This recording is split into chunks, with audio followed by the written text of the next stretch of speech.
Imagine this. You've got this massive ship, tricky waters, weather that can turn on a dime, everything safety, cargo, the environment. It rests on one person's shoulders, really, the marine pilot. So today, we're diving deep into that world, specifically what it takes, the training you need for this incredibly critical job. And it's a lot more than just knowing the way, isn't it? Becoming a pilot, well, it's a serious undertaking. Lots of learning, lots of practice. Maybe you're listening and thinking about this path, or maybe you just want to understand the high standards involved. We want to shed some light on that for you. Exactly. And look, to really grasp what top-tier training looks like, we're zoning in on the IMO-Compliant certificate course. You can find it over at marinepilotage.com. This isn't just, any old course. It's specifically designed to meet those big international benchmarks set by the IMO, the International Maritime Organization. Yeah, and that IMO compliance is really important. It means there's a consistent standard for pilots everywhere. This course on marinepilotage.com, it's built right on that foundation, so it's structured, it's relevant globally. And the person steering this whole thing, Captain John, we're talking serious hands-on experience here, not just book smarts. He's an accredited CPD instructor. That means continuing professional development, recognized stuff. Plus, OPIDO and STCW awarded as a competency assessor. Those are major seals of approval for safety and training offshore and maritime. And as if that wasn't enough, the Nautical Institute in London, a really prestigious body, recognizes him for his MasterClass on rig move and jacking ops. That's a lot of expertise packed in there. It really is, yeah. Cap John's background, it just highlights the level of real-world skill baked into this training. It's one thing to understand a concept, quite another to actually apply it under pressure, right? And recognition from places like the Nautical Institute, that speaks volumes about the practical, safety-first nature of pilotage and, well, what he teaches. So if you're genuinely looking into becoming a marine pilot, or maybe you just want to understand this IMO course better, marinepilotage.com. That's your starting point. It's really well put together, comprehensive info on the course, the content, how to, get involved. Mm-hmm. The website does a great job. It clarifies things in a field that can seem pretty complex from the outside. It's thorough, which kind of reflects the meticulous nature you need in piloting itself. Okay, let's maybe dig into some of the core knowledge areas this training covers. Yeah. The absolute must-haves for any pilot. First thing that jumps out is mastering environmental conditions. It sounds like way more than just checking the weather app. Oh, absolutely. Way more. A pilot isn't just glancing at wind speed. They're constantly assessing risk, thinking how wind, waves, visibility, even time of day, how all that impacts getting on and off the ship.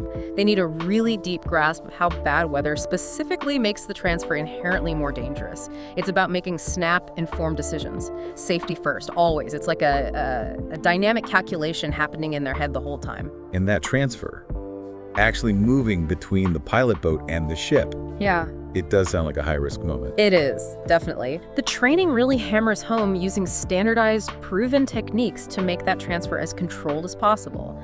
There's also a focus on, well, just the physical ability needed, and crucially, pilots learn to inspect the transfer setup, the ladder, the ropes, everything.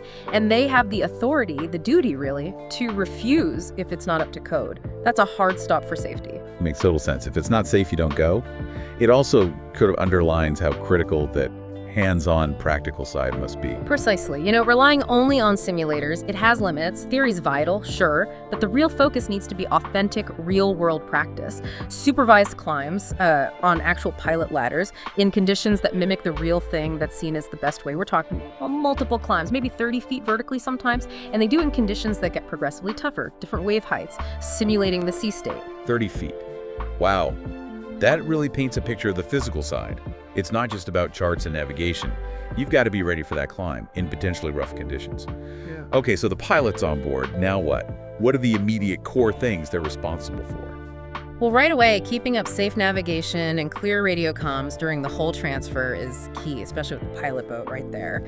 But then, their focus broadens to the ship itself. They need a solid working knowledge of the ship's engines, main and auxiliary, also firefighting gear, emergency systems, life-saving stuff, and crucially, how to operate them in backup mode, what we call reversionary modes, like if the main controls fail.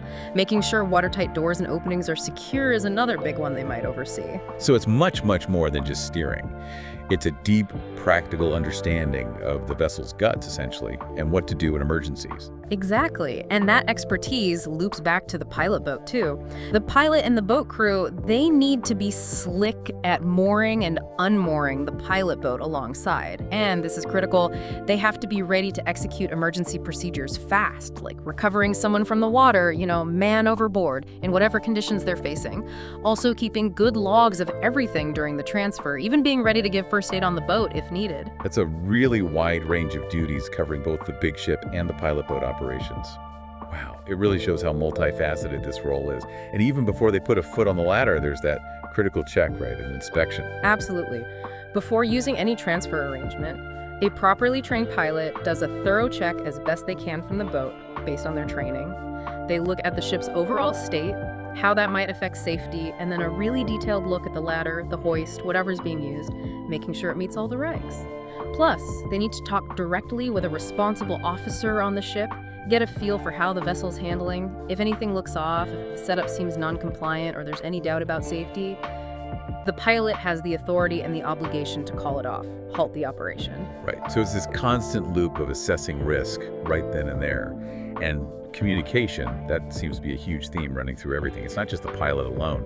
You got it. The pilot boat coxswain, the skipper, is vital for keeping clear comms going with the ship, their own crew, the pilot throughout the whole thing. And even before the climb starts, the pilot and the boat crew do a quick joint risk assessment. Figure out the best spot for the pilot boat during the climb. They're thinking about, okay, how do we avoid hitting the ladder? How do we minimize injury risk if someone falls? Can we actually recover someone quickly if needed, given the waves and wind? All that gets factored in. So it's this highly synchronized dance, isn't it? Pilot, boat crew, ship's crew, all focused on safety in this dynamic, potentially hazardous setting. This really hammers home why that thorough IMO-compliant training is so non-negotiable.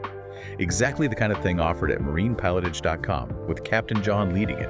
His depth of real-world experience paired with a curriculum sticking strictly to international standards. Yeah, that sounds like the ideal prep. That's a really crucial takeaway.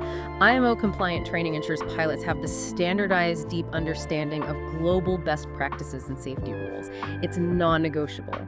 The practical skills, honed through realistic drills like those ladder climbs, plus the core theory that's the bedrock. And learning from someone like Captain John with his background, you're not just reading a book, you're getting insights from someone who's actually done it, navigated these exact challenges. His dedication, it's really clear. And for anyone listening maybe thinking, this sounds like me, or just wanting to learn more, marinepilotage.com seems like the obvious first stop. The site really lays it all out, details on the IMO course, what you'll learn, how to enroll. It seems very user-friendly, designed to make that path clearer. The quality of information there really reflects well on the training itself, I think. Totally agree. It's a fantastic resource if you're serious about a career in pilotage. And honestly, we can't overstate Captain John's role as course director. His expertise is just exceptional. His commitment to top-level practical training, it shines through in how the course is built and the recognition he's gotten internationally. He's genuinely invested in shaping skilled, safe pilots for the future. So wrapping up this deep dive, it's crystal clear, isn't it? Marine pilots play this incredibly rewarding, absolutely vital role in global trade. Safety, efficiency. It hinges on them. It demands this unique mix, amazing ship handling, deep local knowledge, and that ability to make tough calls under pressure. And if you are considering this path, this really important career, just remember, the foundation is solid IMO-compliant training, like the certificate course Captain John offers at marinepilotage.com. It's a demanding journey, no doubt, lots of learning, but with the right guidance from real experts, you can navigate your way to a truly impactful life at sea. And maybe just think about this. Our world relies so heavily on maritime trade, right? It's the backbone of global commerce. And these pilots, these highly skilled specialists, they're the ones ensuring that flow continues safely, smoothly,